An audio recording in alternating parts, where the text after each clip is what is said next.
talk about Handy Andy. When you say Handy Andy, does that mean someone who can fix up properties and make physical changes to properties, or do you mean handy as in helpful with advice? I think that's been the one downside of the marketing plan, is that it's a little bit confusing to some people as to what it is, what it means, what it exactly is. I don't, physically do anything other than provide a stager. When I first got into business, it was somewhat of me helping them fixing the homes up, but I realized very quickly that this wasn't going to work. I was spending my time painting walls when I should be marketing the home. So at some point I actually did provide a handyman. I paid for 2 hours of a handyman to come to the home, and if they signed a 6-month listing agreement, to come to the home and do whatever that we felt necessary needed to be done. And so I kind of have been shying away from that. I was afraid people were going to take it too much like that's what the Handy Andy meant. And so I've been focusing more on just providing good information. So for example, when I pull a lead in the different numbers of ways that we do that, they go into our system, and the system includes a lot of video marketing, and so video emails that we send out to our database of right now, 650 buyers that are in our system, and they get weekly, monthly videos on different things. So, for example, we did a video with a local electrician on the importance of testing your GFCI outlets and what a GFCI outlet is. I was finding a lot of buyers, coming up in the inspection, they had no idea what they were. And they're important. It's a safety feature in your home, and you got to know what it is. And so I saw a need there, so we did a video on that. I recently did a video on installing replacing your hollow core doors with a solid door, a hardwood door. So hanging interior doors in your home. And we did a video. It was me doing the work because I happened to be having a home that I was working on. And so we shot the video and distributed that out to people. We do some financial how-to videos as well. So, for example, we did one on being a move-up buyer and what that means in this market. And maybe it's not necessarily a bad thing that you're going to take a small hit on your home now, but be able to recoup that when you move up to a higher-priced home. And so we did a video on that and broke it down piece by piece. We do a weekly video called Handy Andy's Top Picks. And it's me, picking 3 to 4 homes that have just hit the market, not necessarily my listings. And we give very limited information. I'm usually there for closures because I realize that most buyers think that they want to buy a foreclosure, and that draws them in. That's the carrot that we dangle out there. And then they want more information, and we set up a showing.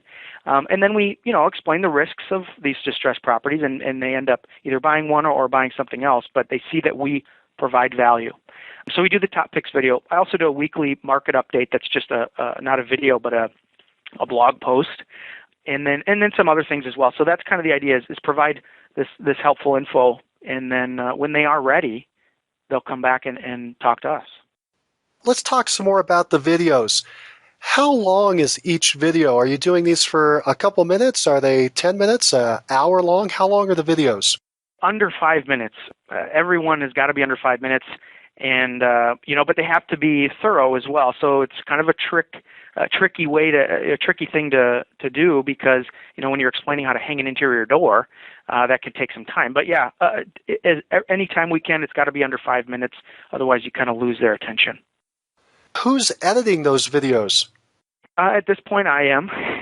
I'm shooting and editing and posting and doing most of it there. I do have an assistant, that I hired, about a month ago now, and she's helping me distribute things out to different places, whether it's Facebook or Craigslist or wherever it might be. But as far as the shooting and the editing, that's done. I do that. I did recently talk to actually a client that I have who does some video editing. He may start helping me with some of that as well. What kind of video camera are you using?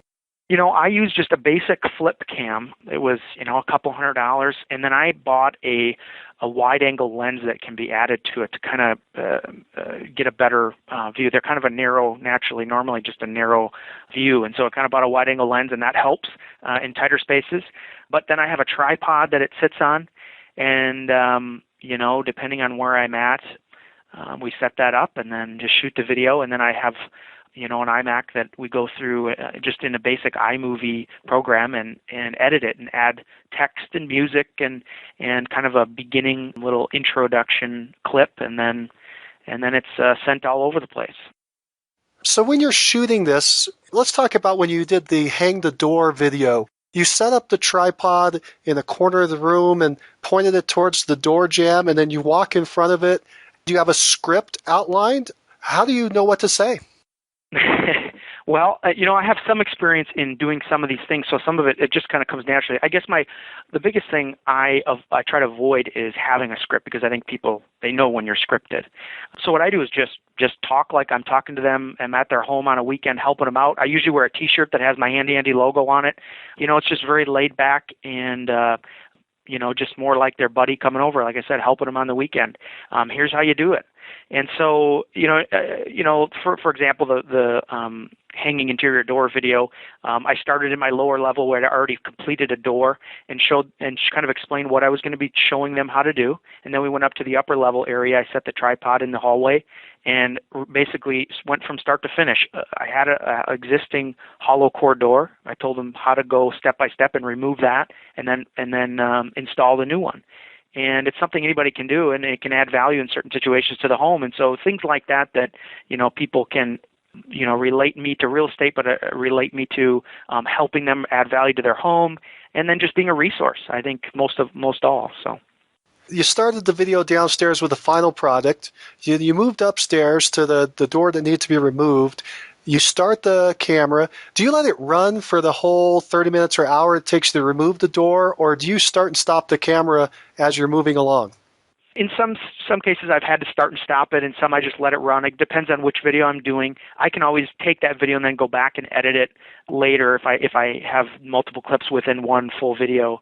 So it just depends on the video itself. On that door hanging videos, for example, I would start and stop it because in between I'd have to grab different tools and set things up for the next kind of scene.